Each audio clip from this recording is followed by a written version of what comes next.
आहे। आपण बघतोय ज्या प्रकाराने दिल्लीमध्ये भाजपचा कमळ फुलला आहे। 27 वर्षानंतर त्याचाच दृश्य आणि त्याचाच कुठे ना कुठे आपण लोकांच्या मनात आणि लोकांमध्ये ही खुशी आपल्याला बघायला मिळते। गुलालचा रंग हा बघा, परवेश वर्मा याचा हा कटआउट, परवेश वर्मा यांचं सध्या नाव इथे दिसून येते। केजरीवाल सारखे जे पर्सन आहेत ते इथे परवेश वर्मा यांच्या याला घेऊन जो आहे कटआउट घेऊन उभे आहे। हे बघा ज्या प्रकाराने मद्य घोटाळा झाला, दारू मद्य घोटाळा झाला, त्याला लक्षात घेऊन केजरीवाल इथे बनून आला है। आप क्यों रो रहे हो? आप एक मॉक केजरीवाल हो, आप क्यों रो रहे हो? मेरे साथ अन्याय हुआ है, न्याय चाहिए। क्या नहीं चाहिए? दिल्ली वालों ने मेरा फ्री दारू पिया और वोट नहीं दिया। महिलाओं ने फ्री बस लिया, वोट नहीं दिया। फ्री बिजली लिया, पानी दिया और वोट नहीं दिया। पूर्वांचल के लोग फ्री कर दिए तो मिला क्यों अरे नहीं यार, ये बताओ। मोदी जिंदाबाद जिंदाबाद। अरे यार चूतिया का हटा उधर।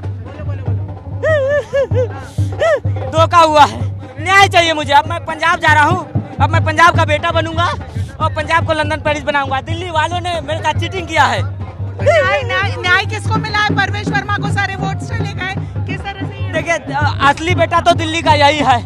मैं तो थोड़ा पंजाब का, थोड़ा गोवा का, अब तो मैं बिहार का भी बेटा बनने वाला हूँ। असली बेटा तो यही है। मैंने इनका 10 साल में हक मारा।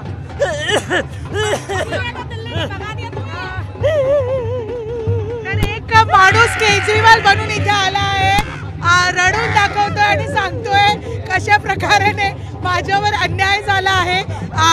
यांनी इथे वेगवेगळे असे बॉटल्स आणले, परवेश वर्मा यांचा कटआउट घेऊन आला आहे आणि बरोबरच सांगतोय की कशा प्रकारे माझ्यावर अन्याय झाला आहे। खोकतही होता आणि रडतही होता, असा इथे पूर्ण एक माहोल बनला आहे। अरविंद केजरीवाल यांचा जो पराभव झाला आहे हा खूप मोठा असा पराभव सांगण्यात येत आहे। आम आदमी पार्टीला धक्का बसला आहे, धक्क्यांवरती धक्का, खूप मोठा धक्का, म्हणजेच दिल्लीचा हा पराभव असं समजून येतोय। आता सगळ्यांची नजर आहे की भाजपकडून कोणाला मुख्यमंत्री पदाचा चेहरा घोषित करेल आणि कोण मुख्यमंत्रीचा चेहरा बनणार। दिल्लीहून व्हिडिओ जर्नलिस्ट धर्मरतन बरोबर मी उर्वशी खोना, झी मीडियासाठी।